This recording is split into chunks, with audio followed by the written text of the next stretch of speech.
Hello friends, आप लोग कैसे हैं? उम्मीद करते हैं आप लोग ठीक होंगे, आप लोग हेल्दी होंगे।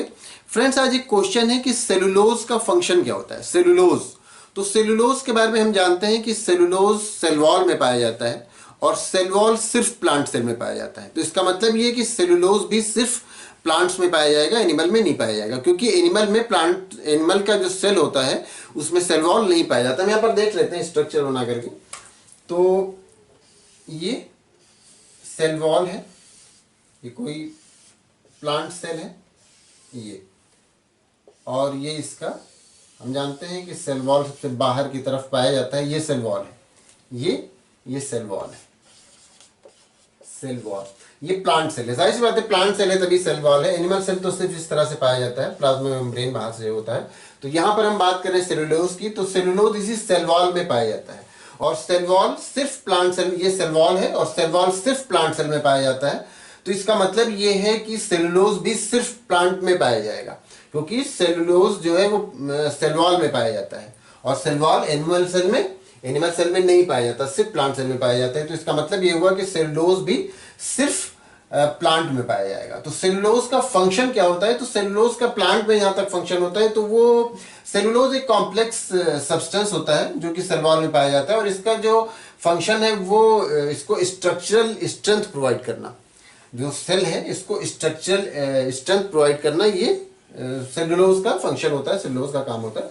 सेलुलोज एक्चुअली इसमें फाइबर्स की तरह पाए जाते हैं, फाइबर्स के फॉर्म में, रेशे के फॉर्म में पाए जाते हैं, फाइबर्स के फॉर्म में पाए जाते हैं और ये वाटर इनसॉल्युबल पॉलीसेकेराइड होते हैं। वाटर इनसॉल्युबल, ये वाटर इनसॉल्युबल होते हैं और ये टफ होते हैं, जिससे ये स्ट्रेंथ प्रोवाइड करते हैं सेल वॉल को। तो सेलुलोज का फंक्शन जहां तक कि प्लांट में है, तो प्लांट में उसका फंक्शन ये होता है कि उसको स्ट्रक्चरल स्ट्रेंथ प्रोवाइड करता है। सेलुलोज की वजह से ही प्लांट में जो क्या होता है, स्ट्रक्चरल स्ट्रेंथ सेलुलोज की वजह से ही पाया जाता है और सेलुलोज सेल वॉल में पाया जाता है। तो ये तो बहुत छोटा सा क्वेश्चन था कि सेलुलोज का फंक्शन क्या होता है। तो सेलुलोज का फंक्शन ये होता है कि वो स्ट्रक्चरल स्ट्रेंथ प्रोवाइड करता है और सेलुलोज सेल वॉल में पाए जाते हैं, सेल वॉल सिर्फ प्लांट सेल में पाया जाता है। तो इसका मतलब ये है कि सेलुलोज सिर्फ प्लांट में पाया जाता है, एनिमल में नहीं पाया जाता।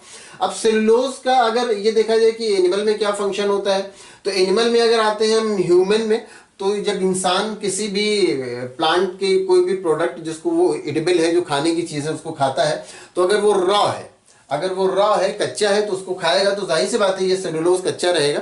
तो सेलुलोज को जो ह्यूमन बीइंग है वो डाइजेस्ट नहीं कर सकते। हमारा जो डाइजेस्टिव ट्रैक्ट है वो डाइजेस्ट नहीं कर सकता सेलुलोज को, सेलुलोज हमारे अंदर डाइजेस्ट नहीं होता। लेकिन फिर भी ये फूड में बहुत इंपॉर्टेंट रोल प्ले करता है।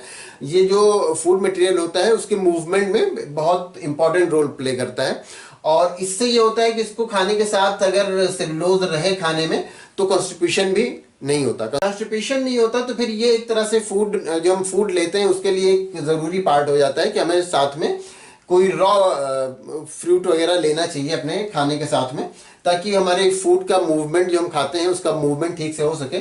ये सेलुलोज हमारे अंदर जाता है तो ये खुद तो डाइजेस्ट नहीं होता, लेकिन जो फूड होता है उसके मूवमेंट में हेल्प करता है और इसीलिए कॉन्स्टिपेशन नहीं होता। तो सेलुलोज का फंक्शन अगर ह्यूमन बीइंग में देखा जाए, तो ह्यूमन बीइंग में जब इंसान इसको खाता है तो वो डाइजेस्ट तो नहीं होता, लेकिन उसके फूड मटेरियल के मूवमेंट में हेल्प करता है और कॉन्स्टिपेशन को रोकता है ये। अगर एनिमल को देखा जाए तो एनिमल इसको खाते हैं तो एनिमल में सेलुलोज डाइजेस्ट हो जाता है। ह्यूमन बीइंग के अलावा जो दूसरे सारे एनिमल्स हैं जो कि हर्बीवोरस होते हैं, उनमें क्या होता है, हर्बीवोरस या ओमनीवोरस, उनमें क्या होता है कि ये जो सेलुलोज है वो डाइजेस्ट हो जाता है, लेकिन हम लोग इसको डाइजेस्ट नहीं कर सकते। तो सेलुलोज सिर्फ प्लांट में पाया जाता है और सेलुलोज फाइब्रस होता है, सेलुलोज टफ होता है और ये वाटर इनसॉल्युबल पॉलीसेकेराइड होता है, ये वाटर में सॉल्युबल नहीं होता। हाँ, एक क्वेश्चन यहाँ पर यह आ सकता है कि सेलुलोज हम लोग डाइजेस्ट नहीं कर सकते। कोई भी रॉ फूड मटेरियल लेते हैं तो उसमें जो सेलुलोज होता है हम लोग उसको डाइजेस्ट नहीं कर सकते। तो जो हम लोग अगर इसको कुक कर दें, अगर इसको पका दें, तो क्या सेलुलोज डाइजेस्ट हो जाएगा? तो नहीं, तब भी सेलुलोज डाइजेस्ट नहीं होता। सेलुलोज सॉफ्ट जरूर हो जाता है, अगर हम उसको कुक कर देते हैं तो वो सॉफ्ट जरूर हो जाता है, लेकिन उसकी जो फाइबर वाली क्वालिटी है वो मेंटेन रहती है और वो जो इतना टफ होता है वो नहीं रह जाता, उसमें सॉफ्टनेस आ जाती है, लेकिन ये डाइजेस्ट तब भी नहीं होता है। तो इसको अगर हम रॉ लेंगे तब भी नहीं डाइजेस्ट होगा और अगर हम इसको कुक्ड फॉर्म में लेंगे तब भी ये डाइजेस्ट नहीं होगा, सेलुलोज तब भी डाइजेस्ट नहीं होगा। तो सेलुलोज के फंक्शन की जहां तक बात है, तो प्लांट में इसका फंक्शन ये होता है कि स्ट्रक्चरल स्ट्रेंथ प्रोवाइड करता है।